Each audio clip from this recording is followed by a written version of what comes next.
Imagine करो तुम talented नहीं हो, लेकिन तभी भी लाइफ तुम्हें बार बार मौके देती है कि तुम अपनी डेस्टिनी चेंज करके अपना गोल अचीव कर सको। तो आज हम एक ऐसी स्टोरी या एक ऐसी मानवा के बारे में जानने वाले हैं जिसमें मेन कैरेक्टर बार बार मर के वापस जिंदा हो जाता है। ये कहानी है इटर्नली रिग्रेसिंग नाइट की। तो बिना टाइम वेस्ट किए चलो शुरू करते हैं। यहाँ पे स्टोरी स्टार्ट होती है और एक बंदा बर्तन बजा बजा के सबको उठा रहा होता है। हमें दिखाए जाते हैं दो कैरेक्टर्स, जिसमें एक हमारा मेन कैरेक्टर है और उसके साइड में एक और कैरेक्टर बैठा है जिसके जूते में कोई कीड़ा चला गया है। और ये सब सुन के हमारा मेन कैरेक्टर उठ जाता है जिसका नाम है एनक्रिड। उसके बाद हमें एक एक करके और कैरेक्टर्स भी दिखाए जाते हैं जिनके अभी तक नाम रिवील नहीं किए गए हैं। और हमें पता चलता है कि मेन कैरेक्टर ने कुछ ट्रबल कॉज किया था जिसके कारण उसे डिमोट कर दिया गया था तो स्क्वाड लीडर इन सब बंदों का। जिसके बाद अगले पैनल में हमें दिखाया जाता है कि ये सारे लोग किसी वॉर लाइक सिचुएशन में है और यहाँ पे काफी तगड़ी फाइट्स चल रही होती है। एंड एक बात ये भी याद रखो कि इस कहानी में मेन कैरेक्टर काफी कुछ बातें कहता है जो वो सिर्फ हमें बता रहा है। एक हिसाब से 3 टाइप की बातें चल रही होगी, जहाँ पे एक बात कुछ ऐसी होगी जो वो बाकी लोगों से कर रहा होगा, दूसरी बात वो अपने मन में कर रहा होगा और तीसरी जो वो हमें बता रहा होगा। तो यहाँ पे मेन कैरेक्टर हमें बताता है कि उसके पास कोई स्पेशल पावर्स नहीं है और वो यहाँ सिर्फ अपनी मेहनत के दम पे पहुंचा है, एंडलेस ट्रेनिंग करके। और इसी के साथ यहाँ पे मेन कैरेक्टर दूसरे बंदों से लड़ भी रहा होता है और मेन कैरेक्टर हमें बताता है कि क्या ये मेरा एंड है, क्योंकि मेरे पास कोई टैलेंट नहीं है और मुझे ये पता है कि मेरा सपना मेरी रीच के काफी बाहर है। बैटलफील्ड काफी केओटिक होती है जहाँ पे हर तरफ से ये चीज काफी इजी होती है कि वो कभी भी मौत का सामना कर सकता है। एनक्रिड हमें बताता है कि इवन इफ सब लोग उस पे हंसते थे कि उसका सपना कभी सच नहीं हो सकता, लेकिन जब तक उसके हाथ में उसकी स्वॉर्ड है तब तक वो नाइट बन सकता है। यहाँ पे हमें उसका ड्रीम का पता चला है कि वो एक नाइट बनना चाहता है और अगले ही पैनल में एक बंदा अपनी स्वॉर्ड उसके आर पार कर देता है और उसका सपना यहीं पे टूटता हुआ दिख रहा होता है। एनक्रिड अपने घुटनों पे गिर जाता है और मन में सोच रहा होता है कि मेरे को ये पता नहीं था कि मेरी डेथ इतनी पैथेटिक होने वाली है। लेकिन तभी उसे एक मिस्टीरियस सा बंदा दिखता है और एनक्रिड एक अलग ही डायमेंशन टाइप जगह पहुंच चुका है जिसे पूरी तरह से एक्सप्लेन किए बिना अगले ही पैनल में एनक्रिड दोबारा उठ जाता है और वो सोचता है कि ये सब एक सपना था। लेकिन तभी उसके साइड में बैठा हुआ वही बंदा फिर से वही बात रिपीट करता है कि उसके जूते में कुछ चला गया है और वो वही कीड़ा होता है। जिसके बाद एनक्रिड सोचता है कि ये शायद एक डेजावू है और अगेन वो उसी दिन दोबारा फाइट में एंगेज होता है जहाँ पे वो फिर मारा जाता है और फिर अगेन तीसरे बार मारा जाता है, फिर चौथी बार और हर बार वो उठ जाता है और उसको अभी भी वो बर्निंग पेन फील हो रहा होता है जो उस टाइम हुआ था जब स्वॉर्ड उसके गले के आर पार हो जा रही थी। लेकिन फिर भी वो दोबारा बैटलफील्ड में जाता है और एग्जैक्टली वही बंदा उसके सामने खड़ा होता है और इस टाइम तक उसको उस बंदे ने 17 बार मार दिया होता है। एंड अगेन वो अपनी स्वॉर्ड एनक्रिड के आर पार कर देता है। 17 बार मरने के बाद भी वो यही सोच रहा होता है कि अगर उसने अपनी स्वॉर्ड थोड़ा और अच्छे से पकड़ी होती या उसने थोड़ा और एफर्ट लगाया होता तो हो सकता था कि वो जीत जाता। लेकिन अगेन वो उसी डायमेंशन में पहुंच जाता है जहाँ पे वो मिस्टीरियस सा बंदा उसे बोलता है कि क्या तू सच में ये सोचता है, ट्राई स्ट्रगलिंग, इसको प्रॉपरली फील कर और गिव अप कर दे, तेरे सामने जो दीवार है तू उसे क्रॉस नहीं कर सकता। लेकिन एनक्रिड हार नहीं मानता और अगेन दोबारा सुबह हो जाती है और वो इमीडिएटली उठता है और अपने साइड बैठे हुए बंदे को खुद बता देता है कि तेरे जूते में एक कीड़ा है और उस कीड़े को वो मार के आगे बढ़ने लगता है और मन ही मन ये सोच रहा होता है कि अगर वो कुछ और टाइम ये चीज दोबारा देखे तो हो सकता है कि वो इस दिन को एंड कर दे। जिसके बाद एनक्रिड हमें बताता है कि उसने अपनी स्वॉर्ड तब से पकड़ी है जब वो काफी छोटा था और उसने स्वॉर्डमैनशिप एक रिटायर्ड मर्सनरी से सीखी थी जो कोइंसिडेंटली उसके विलेज में आ गया था। और वो बंदा एनक्रिड को सपना दिखाता है कि अगर तू अभी से इतना अच्छा है तो हो सकता है तू एक दिन नाइट बन जाए, एक ऐसा नाइट जो हजारों लोगों को मार सके और बैटलफील्ड के डायनेमिक्स चेंज कर सके, एक इनविंसिबल हीरो, एक ऐसा नाइट जो वॉर फिनिश कर सके और लोग उसे कहेंगे the night of the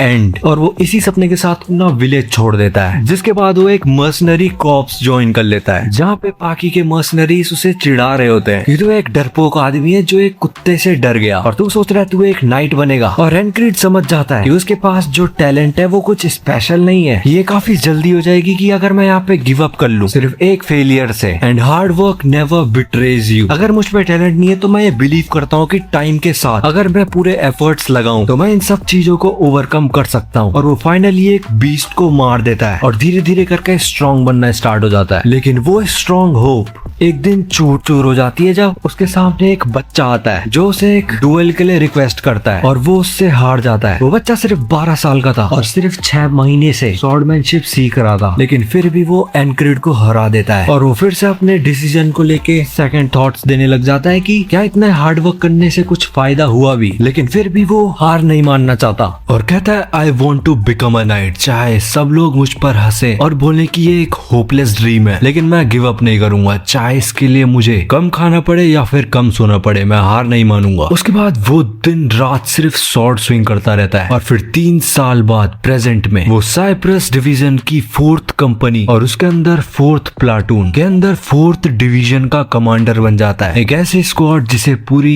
army में सबसे नीच समझा जाता है, लेकिन फिर भी एक ट्रैवलिंग मर्सनरी होने से किसी किंगडम का रेगुलर सोल्जर बनना काफी बेटर था। उसके बाद हमें एक बंदा दिखाया जाता है जिसका नाम जैक्सन होता है। एनक्रिड उसे कहता है मेरी मॉर्निंग ड्यूटी आज तू संभाल लेना और जैक्सन बोलता है ठीक है, लेकिन नेक्स्ट टाइम मेरी ड्यूटी तू करेगा। और फिर वो बंदा जो स्टार्टिंग में एनक्रिड के रूम में उसके साथ बैठा था उसका नाम रेम होता है और रेम एनक्रिड से कहता है कि जैक्सन को देख तुझे कैसे घूर रहा है, लेकिन एनक्रिड उसकी बात इग्नोर कर देता है और सीधा रेम को बोलता है मुझे हार्ट ऑफ बीस्ट दोबारा सीखना है। रेम हैरान हो जाता है, पिछले बार तूने इसे सीखते सीखते ही गिव अप कर दिया था, तुझे क्या लगता है इस बार तू ये काम कर लेगा। उसके बाद सीन कट हो जाता है और हम उसी बैटलफील्ड पे आ जाते हैं। नवलीला वर्सेस एस्पिन। ये वही बैटल है जहाँ एनक्रिड बार बार मरता है और बार बार दोबारा उसी दिन वापस आ जाता है। हर बार रिवाइव होने के बाद वो रेम से हार्ट ऑफ बीस्ट सीखता है, लेकिन इतनी प्रैक्टिस के बाद भी वो सॉर्ड की टिप नहीं देख पा रहा होता जो हर बार उसकी जान ले लेती है। और फिर वो खुद से कहता है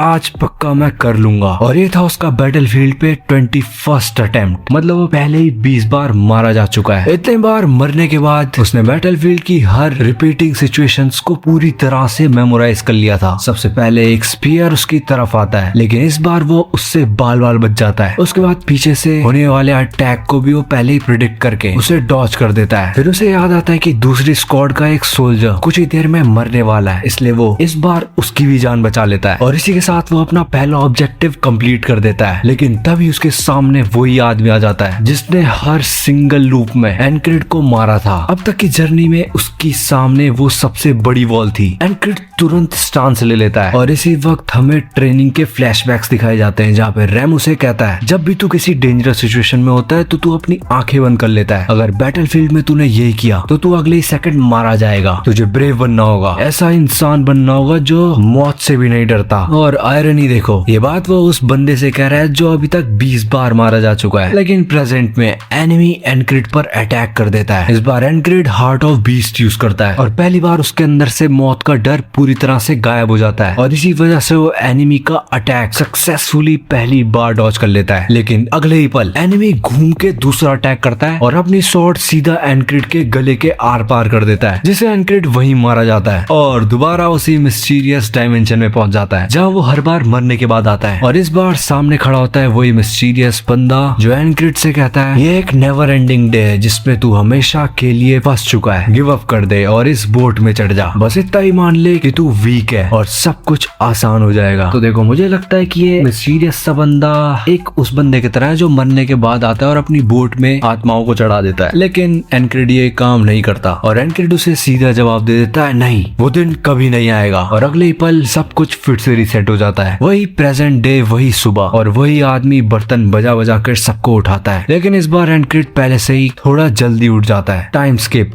अब वो बैटलफील्ड पे 33rd टाइम आ चुका है, मतलब वो उस आदमी के हाथों 32 बार दोबारा मर चुका है, लेकिन हर बार छोटा सा डिफरेंस था। अब वो उस बंदे की स्वॉर्ड पहले से ज्यादा क्लैरिटी से देख पा रहा होता है। अटैक तक पहुंचने से पहले ही वो उसे डॉज कर देता है, लेकिन उसका ओपोनेंट अभी भी कुछ ज्यादा ही फास्ट है। अगला अटैक आता है और वो एक ही स्लैश में एनक्रिड का गला काट देता है। उसी अटैक के साथ उसके गले में लटका हुआ एक पेंडेंट वो भी टूट जाता है और यही हमें उस पेंडेंट की बैक स्टोरी दिखाई जाती है। ये उस वक्त की बात है जब एनक्रिड सिर्फ एक ट्रैवलिंग मर्सनरी था। एक दिन वो एक रैंडम विलेज में पहुंच जाता है जहाँ मॉन्स्टर्स ने तबाही मचा रखी थी और ये मॉन्स्टर्स कुछ कुत्ते जैसे दिखते हैं, तो इन्हें ज्यादा खतरनाक मत समझो। और लोगों ने उससे मदद मांगी। सच तो ये था कि उन मॉन्स्टर्स को मारना उसकी ड्यूटी नहीं थी, फिर भी उसने उनकी हेल्प करने का डिसीजन लिया क्योंकि उसका मानना था protecting the weak is knight's duty और उस विलेज के गरीब लोगों के पास उसे देने के लिए कुछ नहीं था, इसलिए रिवॉर्ड के रूप में उन्होंने बस एक छोटा सा पेंडेंट दिया। सच कहें तो अपनी जान को रिस्क में डालने के बदले ये रिवॉर्ड काफी लफेबल था। लेकिन उस विलेज के एक बुजुर्ग ने उसे एक बात कही, ये जाम तुझे एक दिन वो चीज देगा जिसके लिए तू सबसे ज्यादा दुआ करता है। और प्रेजेंट में मरते वक्त एनक्रिड के दिमाग में ये अचानक से थॉट आ जाता है,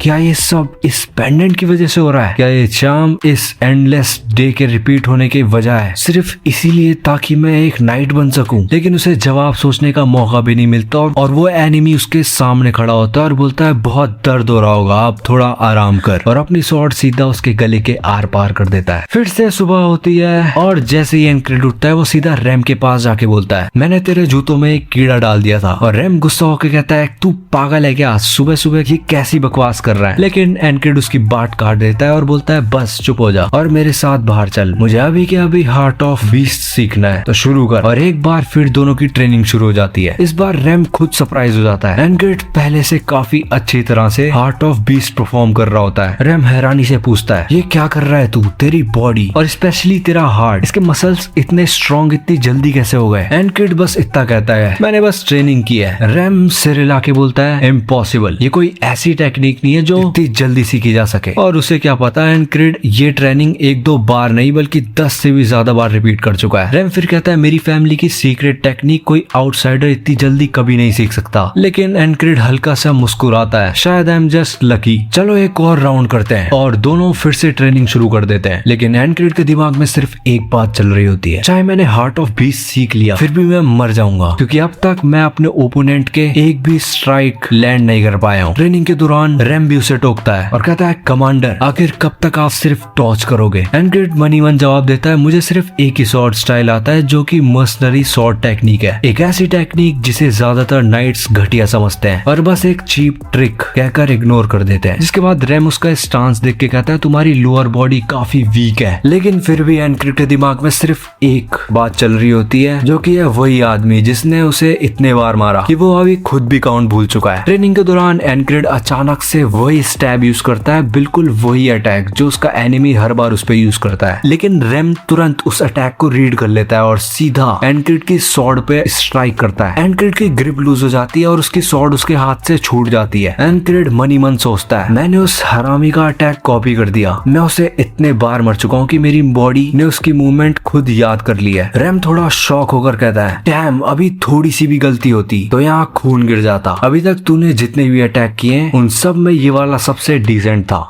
उसके बाद रैम उसे उस अटैक को इम्प्रूव करना सिखाने लगता है और बताता है कि स्वॉर्ड को इस एंगल से चलाना है, बॉडी का वेट को ऐसे शिफ्ट करना है, उसका इम्पैक्ट ऐसे जनरेट होगा। और रैम की एक्सप्लेनेशन सुन के काफी कंफ्यूजिंग लगती है, लेकिन एनक्रिड उसका मतलब समझ लेता है और तब उसे असली प्रॉब्लम समझ आती है। उसके स्टैब और एनिमी के स्टैब में सिर्फ एक डिफरेंस था, दैट इज कॉन्फिडेंस। उसका ओपोनेंट हर अटैक किल के इरादे से करता है, जबकि एनक्रिड के अटैक में वो कन्विक्शन नहीं था। एनक्रिड अपने आप से कहता है, मुझे ये स्टैब मर्डरस इंटेंट से करना होगा। उसके बाद बैटलफील्ड फिर से शुरू होती है और एनक्रिड फिर से मरता है, एक बार नहीं, दो बार नहीं, तीन बार नहीं, लेकिन 111 बार। और हर बार मरने के बाद वो दोबारा सुबह लौटता है और हर बार रैम से ट्रेनिंग लेता है और इसी तरह टोटल 123 बार वो मारा जा चुका होता है अभी तक। और फिर 124th डे शुरू होता है। जैसे ही उसकी ट्रेनिंग शुरू होती है एनक्रिड वो स्टैब दोबारा यूज करता है। रैम उस अटैक को डॉज तो कर देता है, लेकिन इस बार उसकी नजर एनक्रिड के हाथों पर पड़ती है। उसके पाम से खून निकल रहा होता है, लेकिन एनक्रिड दर्द से चिल्लाने के वजह पागल आदमी की तरह हंसने लगता है, क्योंकि आखिरकार उसने उस एनिमी के स्टैब को मास्टर कर दिया। और बैटलफील्ड में पहली बार एनक्रिड पूरी मर्डरस इंटेंट के साथ गया। उसकी स्वॉर्ड सीधा एनिमी के हेलमेट पर टकराती है और हेलमेट की वजह से उसका लीथल अटैक डॉज हो जाता है। लेकिन पहली बार उसका स्टैब उसके टारगेट तक पहुंच गया था और उसी पल एनिमी भी काउंटर अटैक करता है और उसकी स्वॉर्ड एनक्रिड के गले पर लग जाती है। फिर भी एनक्रिड इस बार अपनी स्वॉर्ड हाथ से नहीं छोड़ता और वो जमीन पर गिरा होता है। एनिमी सोल्जर उसकी चेस्ट पे पैर रखता है और कहता है, ले थोड़ी मर्सी ले ले। और एनक्रिड उसकी आंखों में देख के बोलता है, कल तू मरेगा। एनिमी हल्का सा हंसता है और बोलता है, the dead have no tomorrow. और ये कहकर वो एनक्रिड को फिर से मार देता है। एंड अगेन वही सुबह, वही रूटीन। लेकिन इस बार एनक्रिड उठ के सबसे पहले खड़े हो जाता है। इस बार उठने के बाद एनक्रिड सीधा खड़ा होता है और उस कीड़े को मार देता है और रैम से कहता है, आज तू मेरी ड्यूटी करेगा। और इसी तरह 125वां दिन शुरू हो जाता है। एनक्रिड अपने अपनी स्क्वाड के एक सोल्जर को ऑर्डर देता है, जा मेरे लिए एक शाइन आर्मर लेके आ, साथ में एक शील्ड और एक डैगर भी, पैसे मैं तुझे बाद में दे दूंगा। इसका मतलब वो समझ गया कि बैटलफील्ड में आर्मर की काफी बड़ी इंपॉर्टेंस है, क्योंकि लास्ट फाइट में उसका ओपोनेंट आर्मर की वजह से ही जीता था। और वो सोल्जर कहता है मैं यूजुअली ऐसे फेवर्स नहीं करता, लेकिन आपके लिए कर दूंगा। साइड में रैम खड़ा होता है और वो मजाक मजाक में कहता है लगता है आज स्क्वाड कमांडर अपनी कमांड्स को लेके कुछ ज्यादा ही एक्साइटेड है। तभी पास में बैठा जैक्सन बोलता है शायद इसलिए क्योंकि तुम हमेशा अपने काम उस पे डंप कर देते हो। ये सुन के रैम गुस्सा हो जाता है और कहता है क्या बोला तूने, मेरी इस कुल्हाड़ी का टेस्ट चखना चाहता है क्या। इसी बीच स्क्वाड के बाकी मेंबर्स भी वहां जाते हैं। सीन फिर शिफ्ट हो जाता है एनक्रिड पर, जहाँ वो एक बार फिर से अपनी ट्रेनिंग शुरू कर देता है। वो अपनी स्वॉर्ड बार बार उसी ट्री पे स्टैब कर रहा होता है और मन ही मन सोच रहा होता है हर बार मरने के बाद मुझे अनइमेजिनेबल पेन फील होता है, लेकिन अगर मैं कभी जीत ही ना पाया 1000 बार या फिर 10,000 बार अगर मुझे मरना पड़े तो क्या होगा, और क्या होगा अगर मैं कोई ऐसा रास्ता ढूंढ लूं जिसे मैं बैटलफील्ड से ही बच जाऊं और फिर सरवाइव कर लूं। क्या फिर अगले दिन से मेरी नॉर्मल लाइफ शुरू होगी या फिर से यही दिन वापस रिपीट होगा। वो एक पल के लिए रुकता है और कहता है मैं पहले से काफी स्ट्रांग हो चुका हूँ, क्या इतना इनफ नहीं है। लेकिन अगले ही सेकंड वो अपने सारे डाउट्स को साइड में रखता है और कहता है नहीं, मेरे पास कोई और ऑप्शन नहीं है, मुझे ये वॉल क्रॉस करनी ही होगी और मुझे उस परफेक्ट स्टैब को मास्टर करना ही होगा। ये बोल के वो अपनी स्वॉर्ड से सामने वाले ट्री को लगातार स्टैब प्रैक्टिस करने लगता है। थोड़ी देर बाद वो अपना आर्मर पहनता है, अपनी शील्ड उठाता है और बैटलफील्ड के लिए निकल पड़ता है। और इस बार उसकी पूरी स्क्वाड उसके पीछे चल रही होती है, लेकिन और इतने बार मरने के बाद उसका एक्सपीरियंस फाइनली काम आना शुरू हो जाता है। सबसे पहले वो सोल्जर को बचाता है जिसने 46th लूप में उसकी लेफ्ट साइड को एक अटैक में चीर दिया था। उसके बाद वो उस जगह से भी बच जाता है जहाँ रोल करते हुए किसी ने उसके सर को क्रश कर दिया था। फिर उसे याद आता है कि 71st लूप में एक एनिमी ने उसका पैर काट दिया था, लेकिन इस बार वो आर्मर पहन के आया था, इसलिए वो अटैक उसका कुछ नहीं बिगाड़ पाता।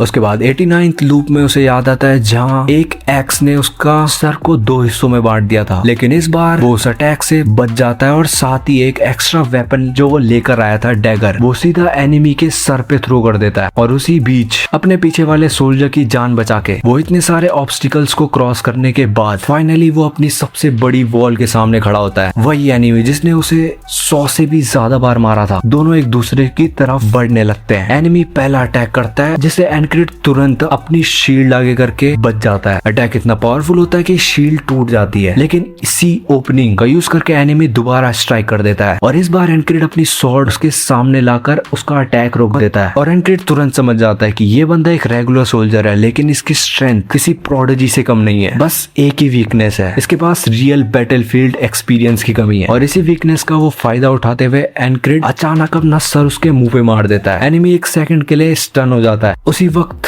एनक्रिड अपने पैरों से रेत उठाता है और सीधा उसकी आंखों में फेंक देता है। अब वो फाइनल अटैक करने ही वाला होता है, लेकिन एनिमी अंधा होते हुए भी अपनी इंस्टिंक्ट्स से एक स्टैब कर देता है। लेकिन इस बार एनक्रिड उस अटैक को पहले ही प्रिडिक्ट कर देता है और अपनी स्वॉर्ड सीधा उसकी स्वॉर्ड के सामने ला देता है एंड क्रैक, एनिमी की स्वॉर्ड टूट जाती है। एनक्रिड सोचता है मैं जीत गया, लेकिन तभी काफी दूर से एक आर्चर उस पे एम करता है और सीधा एनक्रिड की तरफ अपना एरो छोड़ देता है। एरो तेज रफ्तार से उसके पीठ की तरफ बढ़ रहा होता है, लेकिन उसे हिट करने से पहले ही एक कुल्हाड़ी हवा में घूमती हुई आती है और उस एरो को बीच हवा में ही रोक देती है। और अगले ही पैनल में हम देखते हैं कि एनक्रिड की स्वॉर्ड उस एनिमी के गले के आर पार हो जाती है और जिसने उस एरो को रोका था और एनक्रिड की जान बचाई थी वो और कोई नहीं बल्कि रैम था, उसकी ग्रेटेस्ट वॉल। उसका एनिमी धीरे से एनक्रिड के सामने अपने घुटनों पे गिर जाता है और एनक्रिड उसकी आंखों में देख के वही वर्ड्स रिपीट करता है, दिस इज मर्सी, और बिना किसी हेजिटेशन के उसका गला काट देता है। उसी पल एनक्रिड को समझ आ जाता है उसने फाइनली उस वॉल को तोड़ दिया है, लेकिन उसके सेलिब्रेट करने से पहले ही उसे एक जोर से लात पड़ती है जिससे वो दूर जाके गिरता है। रैम और जैक्सन भी ये देख लेते हैं। तभी उसके सामने एक फ्रॉग खड़ा होता है। वो एनक्रिड को घूरते हुए कहता है मैंने उस सोल्जर को इतना ट्रेन किया, उस पे इतना इन्वेस्ट किया, और तू कह रहा है कि तूने उसे मार दिया। ये बोलते ही फ्रॉग अपनी कुल्हाड़ी उठाता है और सीधा एनक्रिड का सर फाड़ने के लिए उस पे अटैक कर देता है, लेकिन बीच में ही रैम आ जाता है और दोनों की कुल्हाड़ी एक दूसरे से टकरा जाती है। एक पल के लिए दोनों के बीच जबरदस्त पावर स्ट्रगल शुरू हो जाता है। और इसी के बीच एक रेगुलर सोल्जर एनक्रिड के पीछे से भाला घुसाने की कोशिश करता है, लेकिन उससे पहले जैक्सन एक ही स्लैश में उसकी गर्दन उड़ा देता है और रैम और फ्रॉक अब एक दूसरे के सामने खड़े थे। रैम ठंडी सी आवाज में कहता है, अगर मेरे कमांडर का सर काटना चाहता है तो पहले मुझसे परमिशन लेनी पड़ेगी। फ्रॉक हंस पड़ता है और कहता है, स्क्वाड कमांडर, और वो भी तुम्हारा। रैम के दिमाग में तुरंत से एक थॉट आता है, ये फ्रॉग रेस सिर्फ लड़ने के लिए बनी है, ये पैदा इसलिए हुई है। अगर इससे हराना है तो या तो एक पावरफुल मैजिक यूज करना पड़ेगा या फिर एक ही स्लैश में इसका हार्ट को पियर्स करना होगा। दूसरी तरफ फ्रॉग भी एनक्रिड की स्क्वाड को देखते हुए सोच रहा था, इस लेवल के वॉरियर्स इस छोटी सी बैटलफील्ड में क्या कर रहे हैं? इसे मारना मुमकिन है, लेकिन उसके लिए मुझे अपनी जान को भी दांव पे लगाना पड़ेगा। कुछ देर दोनों एक दूसरे को देखते हैं, फिर फ्रॉग अपनी कुल्हाड़ी नीचे करता है और बोलता है, ये बैटल इतने भी वर्थ इट नहीं है, और बिना कुछ किए वापस मुड़ जाता है। रैम उसके पीछे चिल्लाता है और कहता है, कावर्ड। और दूसरी तरफ जैक्सन इंजर्ड एनक्रिड को अपने कंधों पे उठा लेता है और बैटलफील्ड से बाहर निकलने लगता है, लेकिन रास्ते में ही एनिमी सोल्जर उन्हें घेर लेते हैं और तभी रैम अपनी कुल्हाड़ी घुमाता है और एक ही पल में सारे सोल्जर्स के गले काट देता है। लेकिन एनिमीज रुकते नहीं है, एक के बाद एक एनक्रिड और जैक्सन पे टूट पड़ते हैं और इसी वक्त उनकी पूरी स्क्वाड भी वहां पहुंच जाती है। सब सोल्जर्स एनक्रिड और जैक्सन को बीच में लेकर डिफेंसिव फॉर्मेशन बना लेते हैं और एक एक करके हर एनिमी पे अटैक करना शुरू कर देते हैं। और कुछ देर बाद रिट्रीट का हॉर्न बज जाता है, दोनों आर्मीज पीछे हट जाती है, बैटल खत्म हो जाती है। लेकिन उसी पल एनक्रिड फिर से उसी मिस्टीरियस से डायमेंशन में पहुंच जाता है। वही एंटिटी मुस्कुराकर उसे कहती है, कांग्रेचुलेशंस, तू फाइनली इस दिन को सरवाइव कर गया। लेकिन ये बस शुरुआत है, आगे तुझे और भी बड़ी बड़ी वॉल्स मिलेगी जिन्हें तू कभी पार नहीं कर पाएगा। Your faith is to despair and eventually give up. Encrid सीधा उसकी आंखों में देखता है और जवाब देता है, वॉल्स मेरे रास्ते को रोकने के लिए नहीं होती, वॉल्स इसलिए होती है ताकि मैं उन्हें ओवरकम कर सकूं। एंटिटी मुस्कुरा देती है, ठीक है, मैं उस दिन का ईगरली वेट करूंगा जब तेरी आंखों में भरी हुई ग्रीड और एम्बिशन पूरी तरह से खत्म हो जाएगी। ये कहकर वो गायब हो जाता है और अगले ही पल एनक्रिड फाइनली अपने बेड पे आंखें खोलता है और इस बार सच में एक नया दिन शुरू हो चुका था। एनक्रिड की आंखें खुलती है और वो एक इन्फर्नरी टेंट में होता है जहाँ पे इंजर्ड लोगों को लाया जाता है। उसके सामने रैम बैठा होता है। रैम उसे बोलता है, मजा आया ना लगातार 2 दिन सो के? याद है ना मैंने तुझे उस फ्रॉग से बचाया था? एनक्रिड पूछता है, फ्रॉग? फिर उसकी चेस्ट में उसे पेन फील होता है और वो बोलता है, अरे हाँ, वो फ्रॉग एंड में आया था and it's amazing that I survived. फिर रैम उसे बताता है, डॉक्टर्स ने कहा कि तेरी हड्डियां तो नहीं टूटी है लेकिन तेरा सर अच्छे से हिल चुका है। तुझे ये तो याद है ना कि मैं तेरा दोस्त, तेरा बेस्ट फ्रेंड फॉर एवर, याद है ना? एनक्रिड बोलता है, हाँ, आई नेवर सेड कि तू मेरा बेस्ट फ्रेंड है, यू नोबल हंटर। रैम तुरंत उसे शट अप कह के एनक्रिड के मुंह पे हाथ रख देता है। फिर बोलता है, मैंने तुझे अपना सीक्रेट बताया, इसका मतलब ये नहीं कि तू उसे सबके सामने बोलता फिरे। और फाइनली रोज जिस दिन का हमें इंट्रोडक्शन मिलता है, हमें उसकी जगह कुछ नया इंट्रोडक्शन दिया जाता है, अ डे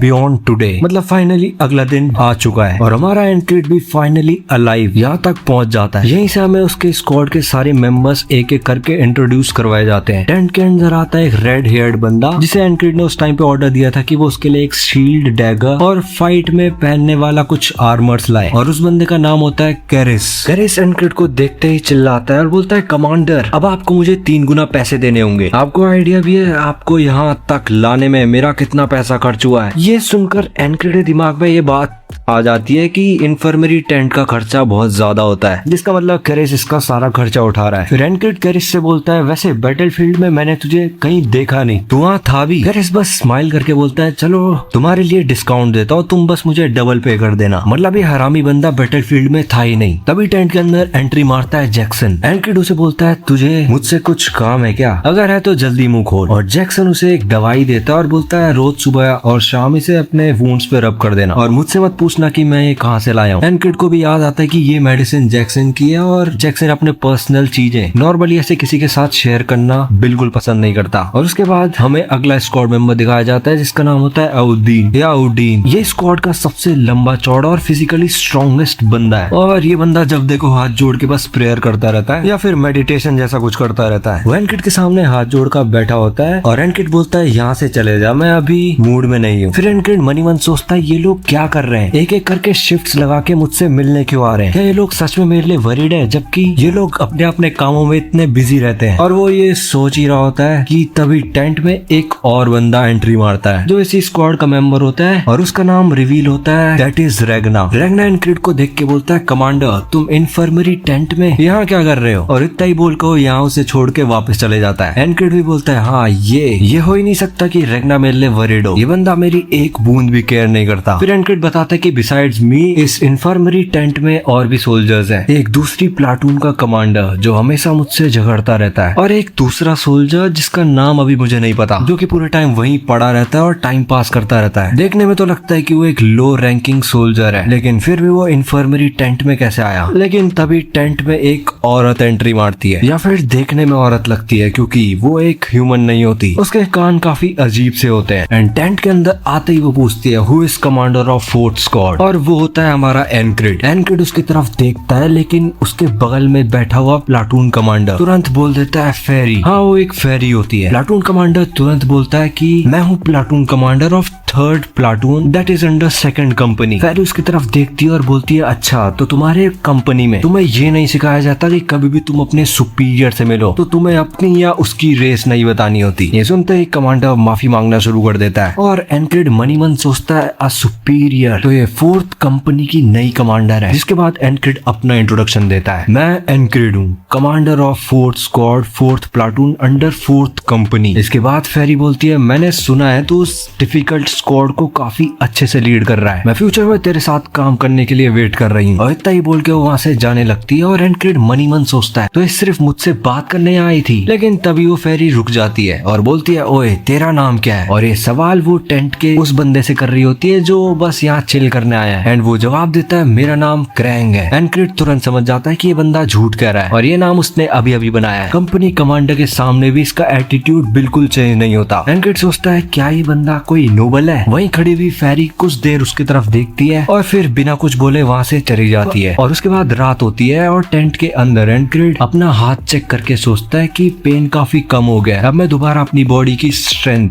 फील कर पा रहा हूँ और मुझे दोबारा ट्रेनिंग स्टार्ट कर देनी चाहिए। और जैसे ही वो बाहर निकलने लगता है वैसे ही वेंजेंस उसे रोक देता है और कहता है, अबे कहाँ जा रहा है? एनक्रिड बोलता है, ट्रेनिंग एरिया। और वेंजेंस कहता है, पागल हो गया है क्या, इतना भी टफ बनने की जरूरत नहीं है। और वहीं क्रैंक बैठा होता है और वो ये सब साइलेंटली नोटिस कर रहा होता है। और फिर सुबह हो जाती है और एनक्रिड अपनी स्वॉर्ड लेके ट्रेनिंग ग्राउंड्स में खड़ा होता है और वो सोच रहा होता है कि मुझे अपनी लास्ट बैटल को रिकॉल करना चाहिए। ये एक ऐसा मेथड है जिसे सीखने के लिए मैंने अपने बचपन से अभी तक काफी पैसा खर्च किया है। और फिर वो सोचने लगता है, अगर मैं लास्ट बैटल में अपने फाइनल अटैक लैंड नहीं कर पाता तो क्या होता? क्या मुझे सिर्फ एक ही अटैक पे डिपेंड रहना चाहिए? अगर वो अटैक फेल हो गया तो मैं सीधा मारा जाऊंगा। और अगर रैम के एक्स अटैक्स इतने लीथल है तो क्या होगा अगर मैं अपनी स्वॉर्ड के हर स्टैब में अपनी पूरी स्ट्रेंथ डाल दूं? और इसी के बारे में वो सोच रहा होता है तभी साइड से एक आवाज आती है, काफी मेहनत कर रहा है तू। एनक्रिड साइड में देखता है और वहाँ पे क्रैंक बैठा होता है। क्रैंक बोलता है, मुझे नहीं पता कि तू क्या कर रहा है, लेकिन तेरे हाथ कांप रहे हैं और तू काफी देर से बस कहीं खोया हुआ है। एनक्रिड जवाब देता है कि मैं अपनी ग्रिप स्ट्रेंथ की ट्रेनिंग कर रहा हूँ और साथ ही अपने लास्ट बैटल को भी रिप्लिकेट करने की कोशिश कर रहा हूँ। क्रैंक पूछता है, अच्छा लेकिन ऐसा क्यों? एनक्रिड बताता है,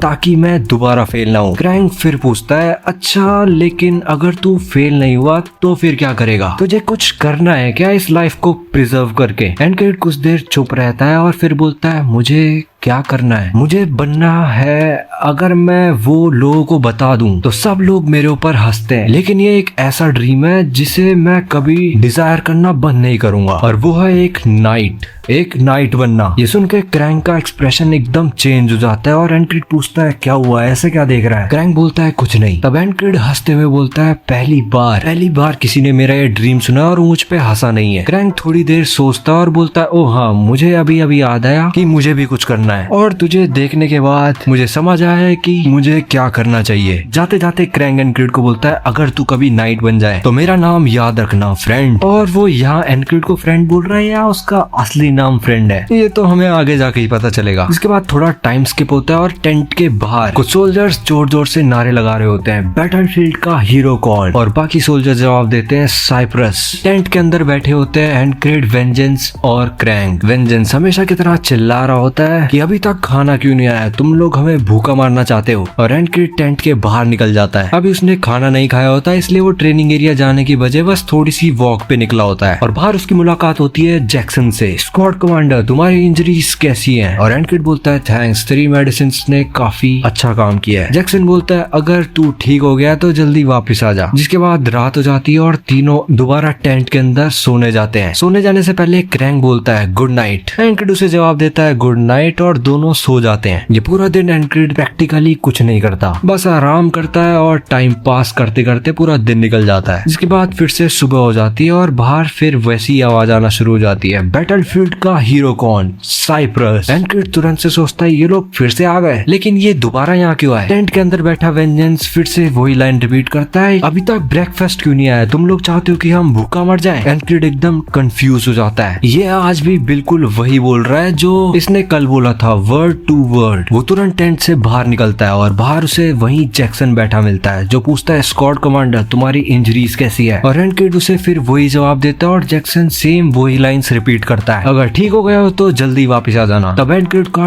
डाउट धीरे धीरे रियलिटी में बदलना स्टार्ट होता है और तभी उसे वो मिस्टीरियस एंटिटी फिर उसके सामने आ जाती है और बोलती है कांग्रेचुलेशंस, एक और वॉल तेरा इंतजार कर रही है, जितना मर्जी कोशिश कर ले, लेकिन देखना है तू कैसे इसे इस बार सरवाइव करता है। और तब एनक्रिड को अचानक से समझ आ जाता है जब वो सो रहा था तब किसी ने उसे मार दिया और मुझे इसका पता तक नहीं चला। इस बार वो पहली बार इतना होपलेस फील कर रहा होता है क्योंकि उसे ये भी नहीं पता कि उसकी डेथ कैसे हुई है। और फिर एनक्रिड बोलता है मैं इतना होपलेस और पैथेटिक वे में मरा हूं, although I feel like shit, लेकिन अब मैं इस नेक्स्ट चैलेंज के लिए और भी ज्यादा डिटरमाइंड हो चुका हूँ। ये सोचकर वो दोबारा सोने की एक्टिंग करने लगता है और यही सोच रहा होता है कि आखिरकार मुझे मारा किसने और कैसे। जो भी एनिमी है उसे यहाँ तक पहुँचने के लिए सारे डिफेंसेस को क्रॉस करना पड़ेगा और ये काम मोस्ट प्रोबेबली एक नाइट ही कर सकता है, लेकिन वो पॉसिबल नहीं है। तो फिर हो सकता है ये कोई हिडन असैसिन हो और कहीं वो असैसिन अभी हमारे बीच में ही तो नहीं, कोई ऐसा बंदा जिसे ऑलरेडी पता हो कि हम मेडिकल बैरक्स में हैं। तभी उसके दिमाग में अचानक से बात क्लिक करती है, दैट इज फेरी। फेरीज काफी क्वाइट और निम्बल फुटेड होती है और ये क्वालिटीज एक परफेक्ट असैसिन्स की होती है। हो सकता है वो कुछ टाइम पहले जब यहाँ आई हो ताकि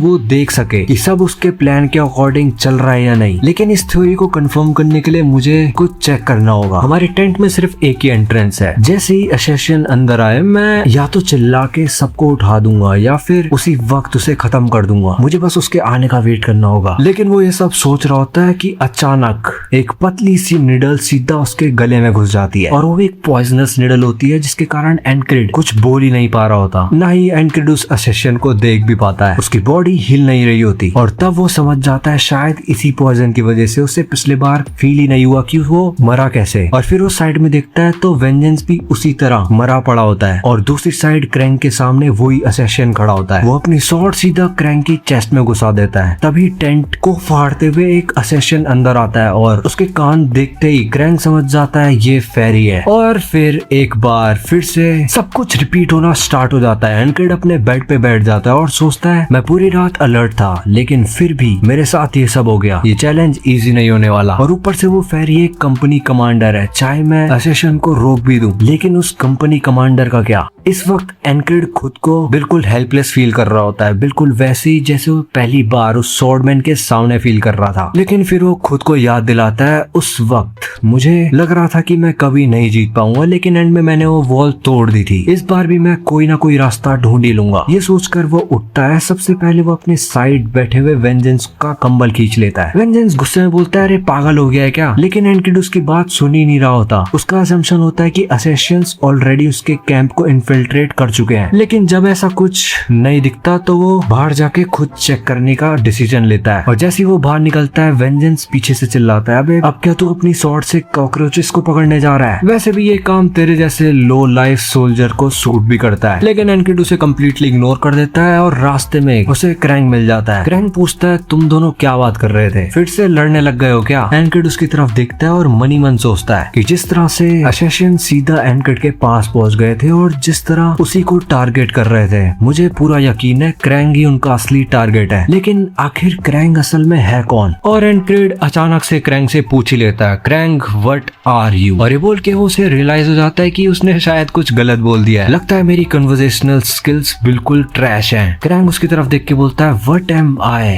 ये कोई ऐसी चीज नहीं है जो मैं तुझे बता दूं। एनकिड पूछता है लेकिन क्यों? क्रैंग शांत होके बोलता है ये काफी लंबी स्टोरी है। एनकिड तुरंत बोलता है ठीक है मत बता। ये सब साइड में वेंजेंस सुन रहा होता है और वो एकदम से भड़क जाता है। अबे अगर तुझे आंसर इतनी जल्दी एक्सेप्ट ही कर लेना था तो पहले प्लेस में तूने उससे सवाल पूछा ही क्यों? और वो फिर सीधा क्रैंग से पूछता है तू कौन है? तेरे मैनर्स देख के बिल्कुल नहीं लगता तू इस कंट्री का है, जल्दी बता तू कहाँ से आया है, किस कंट्री से आया है, और कहीं तू इस किंगडम का स्पाई तो नहीं? क्रैंग बस एक तीखी सी नजर वेंजेंस पर डालता है और वो इतनी शार्प होती है कि वेंजेंस एक सेकंड के लिए चुप हो जाता है। क्रैंग उसके पास जाके बोलता है मैं ना कभी इस किंगडम को बिट्रे करूंगा और ना ही फ्यूचर में उसे कभी होने दूंगा। एनकिड उसकी आंखों में देख के ही समझ जाता है कि ये बंदा झूठ तो नहीं बोल रहा है। उसके मूवमेंट्स और उसकी पर्सनैलिटी देख के एनकिड को भी ये फील हो जाता है कि क्रैंग शायद एक नाइट है। लेकिन फिर उसके दिमाग में एक और डाउट आ जाता है कि अगर ये सच में एक नाइट है तो असेसियंस के सामने इतना पावरलेस कैसे है? ये बात तो पक्की है कि क्रैंग उससे कुछ जरूर छुपा रहा है। धीरे धीरे रात हो जाती है और सोने से पहले क्रैंग हमेशा की तरह बोलता है गुड नाइट और सो जाता है। लेकिन एनकिड की आंखों में नींद नहीं होती और वो बस एक ही बात सोच रहा होता है कुछ ही देर में असेसियंस यहाँ आएंगे और सबको मार डालेंगे। वो उठ के टेंट के बाहर जाने लगता है। वेंजेंस उसे देख लेता है और बोलता है इतनी रात को क्या कर रहा है, सो जा। और इस बार एनकिड उसे सच बता देता है थोड़ी देर में यहाँ पे असेसियंस इन्वेड करने वाले हैं, अगर जिंदा रहना है तो मेरे साथ कोऑपरेट कर। लेकिन वेंजेंस दूसरी तरफ करवट ले लेता है और बोलता है पागल हो गया है तू, और दोबारा सो जाता है। क्रैंग भी वहीं पे सोया रहता है और तभी टेंट को फाड़ते हुए एक वेपन अंदर आता है जो सीधा एनकिड की गला चीरते हुए आगे निकलता है। एनकिड अपनी शॉर्ट निकाल भी नहीं पाता कि तभी वेंजेंस का भी गला काट दिया जाता है। उसके बाद असेसियन सीधा क्रैंग के तरफ बढ़ते हैं और एक बार फिर उसकी चेस्ट में स्वॉर्ड घुसा देते हैं। सब कुछ इतना स्पीड में होता है कि एनकिड जमीन पे भी नहीं गिरता, उससे पहले अगले दिन की सुबह हो जाती है। एक और डेथ, एक और रीसेट। इस बार वो 4th बार मरने के बाद एनकिड उठ के अपना सर पकड़ लेता है। उसके पास कोई एविडेंस ही नहीं है कि यहाँ असेसियंस आने वाले हैं। ना वो क्रैंग या वेंजेंस की हेल्प ले सकता है और ना ही उन्हें कन्विंस कर सकता है। फिर वो सोचता है क्या मुझे हायर अप्स को बता देना चाहिए, शायद वो रीइंफोर्समेंट भेज दें। लेकिन फिर जब वो उनके पास जाता है तो वो उसकी बात सुनने की जगह उसे डांट के वहाँ से भगा देते हैं और कहते हैं पागल हो गया है क्या, ज्यादा बकवास की तो तेरा मुंह हमेशा के लिए बंद कर देंगे। उसके बाद रात हो जाती है और वो फिर रेडी हो जाता है। इस बार उसका प्लान सिंपल होता है, मुझे बस प्रिडिक्ट करना होगा कि असेसियंस किस डायरेक्शन से आएंगे। जैसे ही वो मुझे दिखेंगे मैं जोर जोर से चिल्लाना शुरू कर दूंगा। वो पूरी रात बस वेट करता है, अब आएंगे अब आएंगे अब आएंगे। लेकिन अचानक से दूर से एक टैगर आता है और उसके गले में पीछे से घुस के सीधा आगे से बाहर निकल जाता है। और वेट, यहाँ पे मुझे कुछ नोटिस हुआ है, ज्यादातर जब एनकिड मरता है तो हमेशा उसके गले पे अटैक होता है। हमेशा कोई ना कोई वेपन आता है और सीधा उसके गले पे अटैक होता है। पिछले बार जब स्वॉर्ड आती थी वो आगे से उसके गले को फाड़ के पीछे से निकल जाती थी। बीच में जब नीडल आई वो भी उसके गले में ही घुसती है और ये सारे वेपन्स भी उसके गले में ही घुस रहे हैं। ये बस एक कोइंसिडेंस भी हो सकता है लेकिन ये काफी रिपीटिव था तो मैंने सोचा मैं तुम्हें बता दूं। लेकिन स्टोरी में आगे बढ़ते हैं। एनकिड वहीं पे मर जाता है और फिर एक और रीसेट। इस बार वो पहले ही अपनी पोजीशन लेके बैठ जाता है। प्लान ये होता है कि जैसे ही असेसियंस उसके पास आएंगे वो पीछे से उन पर ही अटैक कर देगा। लेकिन दूर से एक पॉइजनस नीडल आती है और अगेन सीधा उसके गले में घुस जाती है। एनकिड फिर वहीं मर जाता है। ऐसी 1 रात 2 रात 3 रात 4 5 और फिर पता ही नहीं कितने बार वो बस लगातार मरता ही रहता है, हर बार उसी पॉइजनस नीडल से। और हर बार उसके दिमाग में बस एक ही बात चल रही होती है, मैं उन्हें देख भी नहीं पाता लेकिन वो लोग मुझे पता नहीं कहां से क्लियरली देख पा रहे होते हैं। 19 बार मरने के बाद 20वीं सुबह एनकिड फिर से उठता है लेकिन इस बार उसके चेहरे पे एक स्माइल होती है और वो बोलता है मैं सिर्फ 20 ही बार तो मरा हूँ। और हाँ, वैसे भी पिछली वॉल के सामने पता नहीं कितने बार मरा, 100 या 130 या उससे भी ज्यादा। ये बंदा इतने बार मरा है कि मैं भी गिनती भूल गया हूँ। तब वो टेंट के बाहर ऐसी वॉक कर रहा होता है और बस एक ही चीज सोच रहा होता है, ऐसा क्या करूं जिससे वो पॉइजनस नीडल मेरी तरफ आए और मुझे पहले ही पता चल जाए। फिर वो समझ जाता है कि उनके अटैक्स अवॉइड करने के लिए उसे सिर्फ एक ही तरीका है, मुझे उन्हें देखना होगा। और चलते चलते उसकी नजर जैक्सन पर पड़ती है और तभी उसे रेम की बात याद आती है। एक बार एनकिड रेम से पूछता है कि तू जैक्सन को एक वाइल्ड कैट क्यों बोलता है? तब रेम बताता है कि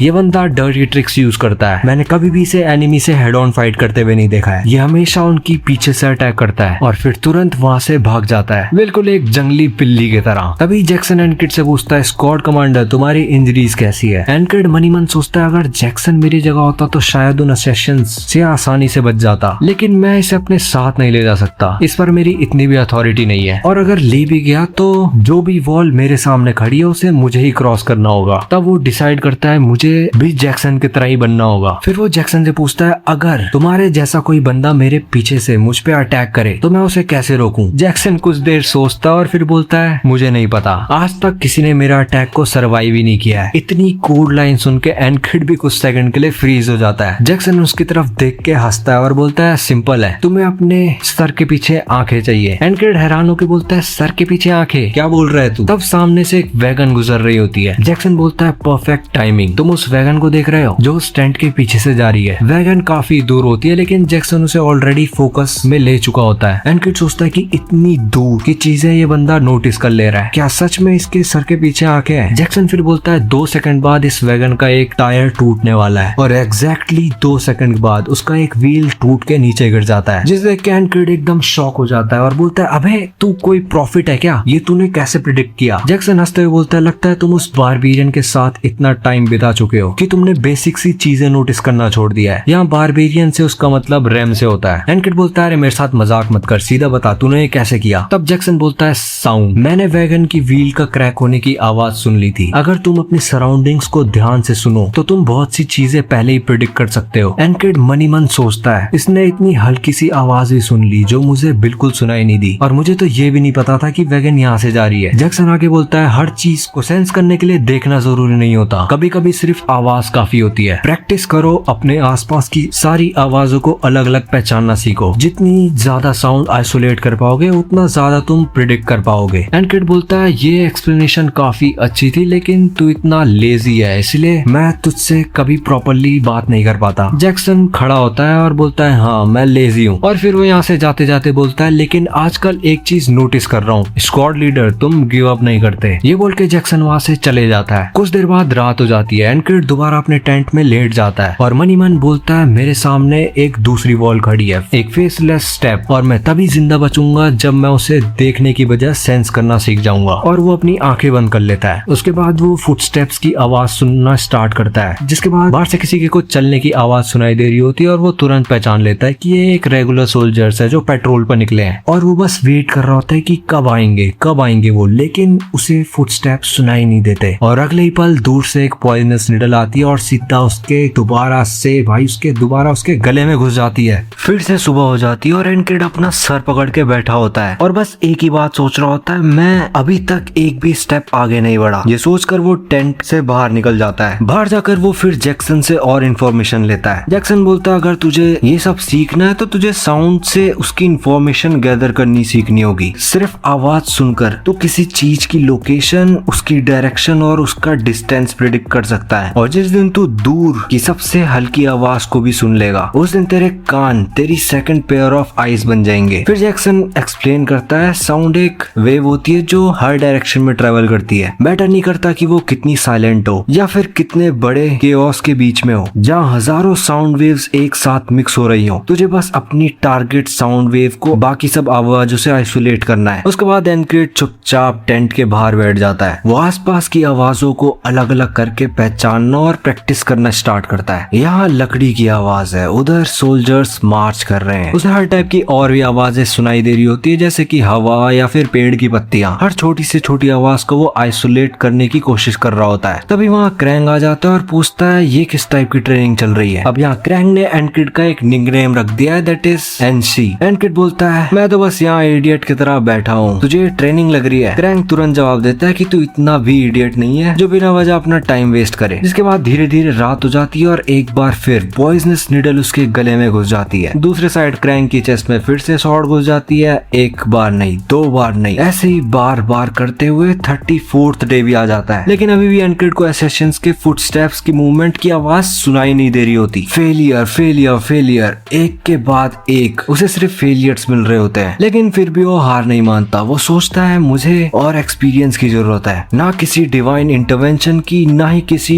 सडन रियलाइजेशन की। मुझे बस एक चीज चाहिए, दैट इज रिपीट करते रहना। एक दिन वो हमेशा की तरह बाहर बैठ के प्रैक्टिस कर रहा होता है, तभी क्रैंक चुपके से उसके पास आता है। लेकिन क्रैंक के कुछ बोलने से पहले ही एनकिड अपनी आंखें खोल देता है। क्रैंक सरप्राइज होकर बोलता है मैं इतने चुपके से आया लेकिन फिर भी तूने ये सब नोटिस कर लिया जबकि तेरी आंखें भी बंद थी। तो अपना परसेप्शन ट्रेन कर रहा है ना। और फिर वो दोबारा वही लाइन बोलता है कि तू इडियट नहीं है जो बाहर बैठ के अपना टाइम वेस्ट करेगा। फिर रात हो जाती है और एक बार फिर असैसिन पॉइजनस निडल थ्रो करता है, लेकिन इस बार एनक्रिड उस निडल को सक्सेसफुली डॉज कर देता है और तुरंत अपने तकिए के नीचे से एक डैगर निकालता है और सीधा असैसिन पर अटैक कर देता है। लेकिन असैसिन उससे बच जाता है पीछे हटके और इसी मोमेंट पे एनक्रिड के दिमाग में एक बात आती है, अब तू मेरे लिए फेसलेस डेथ नहीं रहा। और पहली बार वो उसे देखते हुए बोलता है, you are no longer the faceless death. उसके बाद दोनों के बीच सीधी फाइट शुरू हो जाती है। एनक्रिड तुरंत समझ जाता है ये बंदा पीछे से अटैक करने में तो एक्सपर्ट है, लेकिन फेस टू फेस कॉम्बैट में ये इतना भी डेंजरस नहीं है, मैं इसे हैंडल कर लूंगा। लेकिन तभी उसकी नजर साइड वाले बेड में पड़ती है जहाँ पे ऑलरेडी वेंजेंस के गले में वो पॉइजनस निडल घुस चुकी है। लेकिन क्रैंग अभी भी जिंदा होता है और क्रैंग अपनी स्वॉर्ड निकालता है, लेकिन इसी बीच एनक्रिड एक सेकंड के लिए डिस्ट्रैक्ट हो जाता है और असैसिन इसका फायदा उठाकर उसकी चेस्ट पर एक गहरा कट लगा देता है और तभी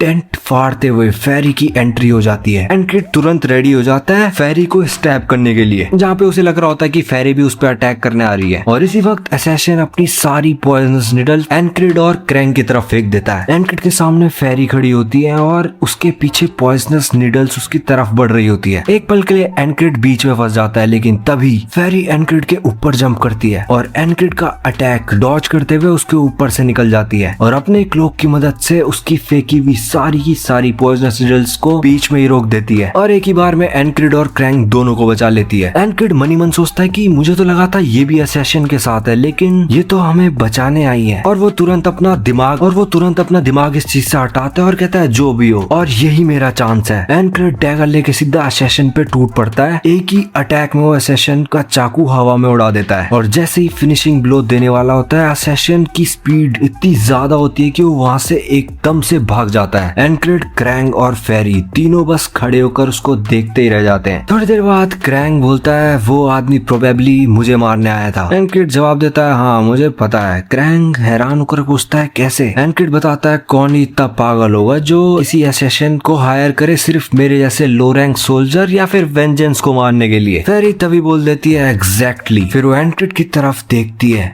और कहती है you are pretty fast on your feet. Encrid मनी मन सोचता है अभी तक तो ये हमारी एलाई लग रही है, लेकिन हो सकता है कि ये कोई विटनेस ही ना छोड़ना चाहती हो। ये सोचकर वो चुपके से अपना डैगर रेडी करता है और साइड में फेरी भी अपनी स्वॉर्ड निकालना शुरू करती है। लेकिन तभी क्रैंग बीच में आ जाता है और फेरी से बोलता है मैं नहीं चाहता कि अब यहाँ कोई और मरे। फेरी तुरंत झुककर बोलती है एज यू विश। एनक्रिड पूछता है प्लाटून कमांडर अभी जिंदा है ना? फेरी जवाब देती है हाँ हमारे पास एंटीटोड है तो शायद ये बच जाएगा। साइड में क्रैंग बोलता है अब हमें इस पूरी मेस को क्लीन करना होगा। अगर लोगों को पता चल गया कि यहाँ पे असैसिन्स आए थे तो पूरे कैंप में पैनिक हो जाएगा। एनक्रिड टेंट के अंदर जल रही कैंडल को देख के बोलता है एक तरीका है। अगले ही मोमेंट वो पूरे टेंट में आग लगा देता है। आग देखते ही सारे सोल्जर्स उसे बुझाने के लिए उसके तरफ दौड़ते हैं। तब तक एनक्रिड वेंजेंस को बाहर निकाल चुका होता है। सोल्जर्स चिल्लाते हैं देयर आर 2 सर्वाइवर्स। एनक्रिड मनी मन सोचता है असैसिन के सारे ट्रेसेस इसी आग में खत्म हो जाएंगे, बाकी का काम सोल्जर्स खुद कर देंगे। उसके बाद हमें क्रैंग और फेरी दिखते हैं जो जंगल के बीच कहीं जा रहे होते हैं। फेरी बोलती है अगर स्क्वाड लीडर असैसिन को स्लो डाउन नहीं करता तो आप अभी तक मारे जा चुके होते। क्या आपने उसकी वजह से अपना डिसीजन बदल दिया? क्रैंग हल्का सा मुस्कुराता और कहता है हाँ। Isn't it interesting? फेरी कुछ देर चुप रहती है और क्रैंग मनी मन सोचता है मैंने भी कुछ टाइम तक इस बात को इग्नोर करने की कोशिश की। फिर वो धीरे से बोलता है एनसी मतलब एनक्रिड, तूने मेरे ऊपर एक छाप छोड़ दी है। और जाते जाते मनी मन में कहता है लेट्स मीट अगेन अपने अपने रिस्पेक्टिव रोल में। उसके बाद एनक्रिड फिर से